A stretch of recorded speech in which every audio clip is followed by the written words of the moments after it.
Hello friends, Rajesh Dubey here from cattle business solutions. इस video में मैं आपसे कुछ माइक्रो फाइनेंस से रिलेटेड ऐसी चीज़ों के बारे में बात करूंगा जिसके बारे में मुझे कुछ टाइम पहले ही कुछ इंफॉर्मेशन मिली है। कुछ टाइम पहले करीब एक हफ्ता हुआ होगा, मुझे एक फ़ोन आता है और हमारे ही बीच में से एक ऑडियंस जो कि मेरे वीडियो देखते हैं, उन्होंने मुझे फ़ोन किया और बोला कि सर मुझे माइक्रो फाइनेंस लोन चाहिए।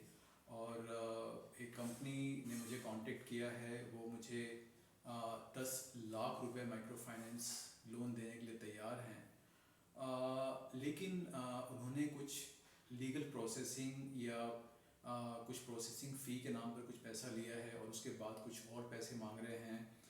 करीब सब मिला करके 10-12 हज़ार रुपये उन्होंने ऑलरेडी पे कर दिए थे और उसके बाद उनसे कुछ और पैसे मांगे जा रहे थे। सवाल उनका ये था कि क्या इसमें कुछ तरह का परेशानी है, कुछ घपलेबाजी हो रही है। मेरा आप लोगों से एक ही रिक्वेस्ट है कि जब भी लोन लेने की बात आती है, माइक्रो फाइनेंस लोन हो गया, कोई और लोन हो गया, पहले अपनी रिक्वायरमेंट्स को आप लोग अच्छे तरीके से समझ लीजिए। क्या आप लोगों को सही में लोन लेने की ज़रूरत है?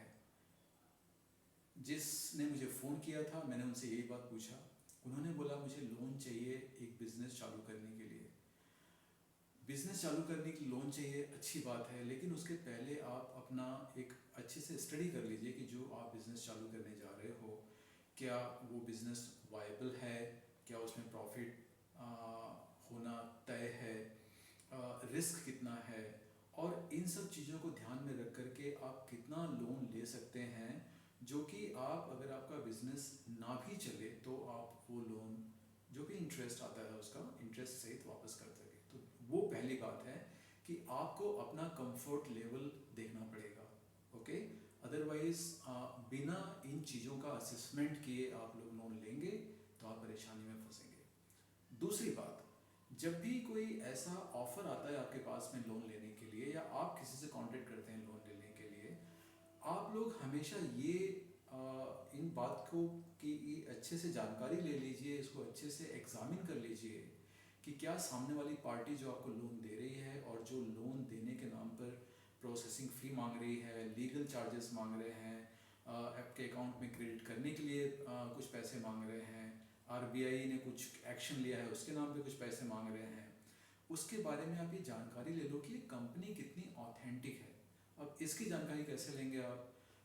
बहुत आसान तरीका है। आपके पास में पहले एक ऑफ़र लेटर आना चाहिए। ओके, उस कंपनी आपको पास में एक ईमेल कर सकती है। बेस्ट तरीका तो ये है कि आपके पास जो कंपनी का रिप्रेजेंटेटिव है वो आपसे मिलेगा। लेकिन अगर आप किसी गांव में रह रहे हैं, बहुत दूर के एरिया में रह रहे हैं शायद, जहाँ पर उस कंपनी के रिप्रेजेंटेटिव का आना मुश्किल है, तो उस केस में आपको व्हाट्सएप के थ्रू, आपको ईमेल के थ्रू आपके पास एक लेटर आ जाएगा। ओके, ऑफ़र लेटर आएगा और आपको पहले उस ऑफ़र लेटर में 2-3 चीज़ें बहुत ध्यान से देखना है। उस कंपनी का वेबसाइट क्या है? आप उस कंपनी के वेबसाइट को अपने मोबाइल फ़ोन में गूगल में जाकर के आप टाइप कीजिए, क्या कोई वेबसाइट ओपन होता है? नंबर 1, अगर कोई वेबसाइट ओपन नहीं होता है मतलब फर्जी कंपनी है। नंबर 2, उस लेटर में उसका कुछ कॉन्टैक्ट नंबर होगा। आप उस कॉन्टैक्ट नंबर पर, वो कॉन्टैक्ट नंबर लैंडलाइन नंबर होना चाहिए। ओके, मोबाइल नंबर नहीं चलेगा। जो कंपनी का ऑफिस आता है उस ऑफिस के उसमें लैंडलाइन नंबर होना चाहिए। ओके, आप उस लैंडलाइन पर फ़ोन कीजिए और आप पूछिए कि ये किसका ऑफिस है, आपको लोन लेना है, आपको इस तरह से लेटर मिला हुआ है और आपने इस चीज़ के लिए फ़ोन किया है। ओके, तो आप अगर सामने उस लैंडलाइन पर कोई फ़ोन उठाता है तो पूरी गारंटी नहीं कि कंपनी फर्जी है। हो सकता है कि सामने वाले ने पहले से ही कुछ सेटअप करके रखा हो, लेकिन एक चीज़ का चेकिंग हो जाता है कि हाँ, ये जो नंबर है ये एग्जिस्टिंग है। ऑथेंटिक है कि नहीं है इस बात की गारंटी नहीं है। ओके, तो ये दूसरा हो गया। तीसरा, जो आपके पास मैसेजेस आते हैं, ओके, आजकल कुछ कंपनियों ने प्रोसेसिंग फ़ी के नाम पर कुछ पैसे लेने चालू किए हैं, लेकिन उसके बाद में कोई पैसे नहीं है, उसके बाद में कोई चार्जेस नहीं है। ओके, तो अगर कोई कंपनी ये बोलती है कि आपने प्रोसेसिंग फ़ी दे दिया, तो उसके बाद में आरबीआई के लिए क्लियर करने के लिए आपके पैसे जो लोन है वो आरबीआई के पास में पड़ा हुआ है, उसके यहाँ से निकाल के आपके अकाउंट में देने के लिए इतने पैसे चाहिए। गलत, ऐसा कुछ नहीं होता है। नंबर 2, इसके अलावा जो प्रोसेसिंग फ़ी के अलावा और भी हमें पैसे चाहिए, गलत। वो ऐसा कुछ भी नहीं होता है। ओके, ये सब 3-4 चीज़ें ये इंडिकेशन हैं कि आपके साथ में कुछ ना कुछ स्कैम हो रहा है, कुछ ना कुछ फर्जीवाड़ा हो रहा है। और सबसे इम्पॉर्टेंट चीज़, 10 लाख रुपया माइक्रो फाइनेंस लोन कोई नहीं देगा। माइक्रो फाइनेंस लोन के लिए 50,000 रुपीज़ हो सकता है, 1 लाख रुपये हो सकता है, 1.5 लाख हो सकता है। उसके अलावा इतना ज़्यादा नहीं होगा।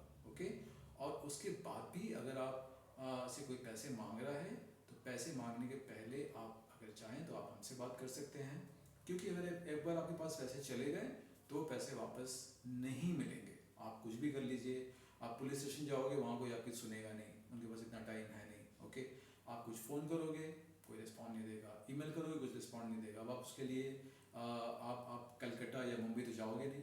ओके, तो पैसे देने के पहले आप इन बातों की अच्छे से जानकारी कर लीजिए, और अपने साथ में किसी भी तरह का स्कैम होने से, किसी तरह का भ्रष्टाचार, किसी तरह का फर्जीवाड़ा होने से आप पूरी कोशिश कीजिए कि आप इन चीज़ों से दूर रहें। ओके, अपना ख्याल रखिए, और मैंने जैसा बोला, लोन लेने से बचिए। लेकिन अगर आपके पास में अगर बहुत ही अच्छा आइडिया है तो लोन लेने में कोई बुराई नहीं है, प्रोवाइडेड आपने अच्छे से होमवर्क कर लिया है कि मैं ये लोन वापस कर सकता हूँ। All the best.